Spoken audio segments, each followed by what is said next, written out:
જ્યારે ભીષ્મ પિતા એના પિતાનું માગું લઈને ગયા ત્યારે મત્સ્યગંધાના પિતાએ કીધું કે વાત તો સાચી છે, પણ જો મારી દીકરી આપી દઉં તો જે ગાદીનો વારસદાર છે એ તો તમારા છોકરા જ થાય, મારી દીકરીનું હું.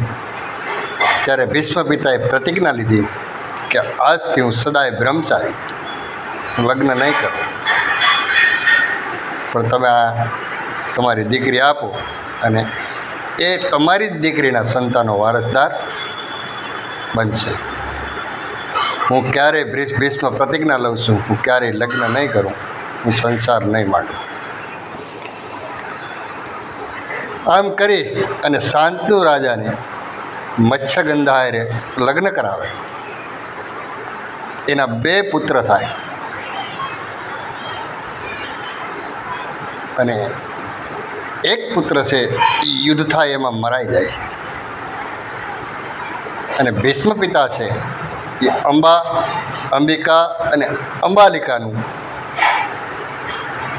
આ જે મત્સ્યગંધાના જે છોકરા છે એના હાટુથી અપહરણ કરી આવે. એનું સ્વયંવર હોય અને આ લોકોને આમંત્રણ ન આપ્યું હોય, તેથી કરી અને ભીષ્મ પિતા ત્યાં જાય અને અપહરણ કરીને એને લાવે. અને એમાં એક જે છે અંબા, એણે કીધું કે મારે બીજાની સાથે પ્રેમ છે, તમે મને છોડી દો. ત્યારે ભીષ્મ પિતા અંબાને છોડે છે. અંબા એના પ્રેમી પાસે જાય તો એને પ્રેમી ના પાડે છે કે નહીં, હવે હું તને ન રાખું. પછી પાછા અહીંયા આવે તો જે મત્સ્યગંધાનો છોકરો હતો એ પણ ના પાડે છે, હું તને ન રાખું. પછી અંબા ભીષ્મ પાસે જાય કે તમે મારી હારે લગ્ન કરો, તમે અપહરણ કરીને લાવ્યા છો. ત્યારે ભીષ્મ કે મારે તો પ્રતિજ્ઞા છે, હું ન લગ્ન કરી શકું. આમ જે અંબા છે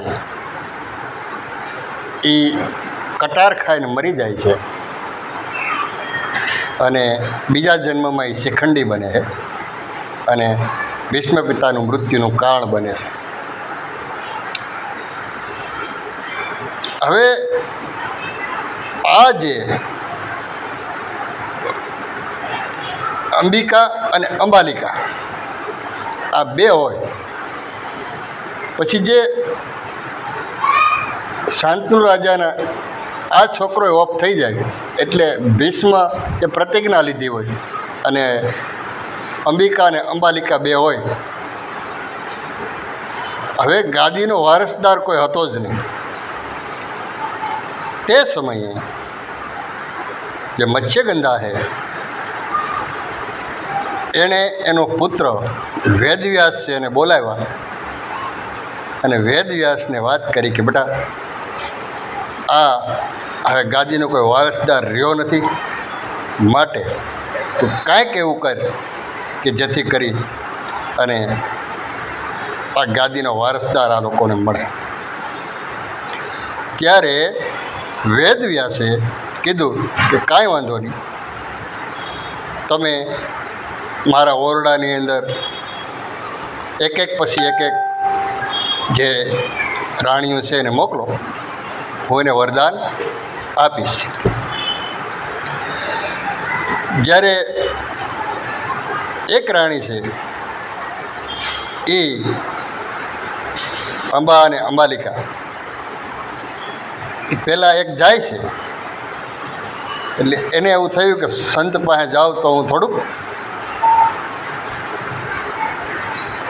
કઈ રીતે જાઉં, તો એને આંખે પાટા બાંધી લીધા. આંખે પાટા બાંધી અને વેદવ્યાસના રૂમની અંદર પ્રવેશ કર્યો. એટલે વેદવ્યાસે એને પગથી માથા સુધી જોઈ અને કીધું કે તારી અહીંયા પુત્રનો જન્મ થાય પણ અંધ થાય. બહાર આવ્યા એટલે કીધું કે આ રીતનું મને કીધું. ઓહો, પછી બીજી રાણીને મોકલી. એને એમ થયું કે આ આંખે પાટા બાંધીને ગઈ હતી એટલે અંધ કીધા, તો લાઈને હું ભક્તિ કરતી કરતી જાઉં એટલે ભક્તિ કરતી કરતી કપાળા ટીલા કર્યા ને હાથોમાં ટીલા કર્યા ને બધી ચારી કોર શરીરમાં ટીલા કરી અને વેદ વ્યાસના ઓરડાની અંદર ગીર્યા. એટલે વેદ વ્યાસે પગથી માથા સુધી જોઈને કીધું કે તમને પણ પુત્ર થાય પણ રોગી થાય. પછી મત્સ્યગંધાને ખબર પડી કે બે પુત્ર બગડ્યા કહેવાય, કારણ કે એક અંધ અને એક રોગી. તો હવે આ હસ્તિનાપુરનું થાય એવું. ત્યારે એક દાસીને કીધું કે ભાઈ તું જા. ત્યારે દાસી જાય છે અને દાસીને વેદવ્યાસે કીધું કે તારી ત્યાં એક પુત્ર થાય પણ બહુ મહાન થાય. એ વિદુરજી પોતે. એટલે આ જે હસ્તિનાપુરની ગાદીની અંદર જે ત્રણે જે પુત્રો છે, ધૃતરાષ્ટ્ર, પાંડવ રાજા અને વિદુરજી, આ ત્રણે જે છે એ વેદવ્યાસની દેન છે. જય અલેખધણી. હર હર મહાદેવ. આગળની કહાની પછી કરશું. જય અલેખધણી.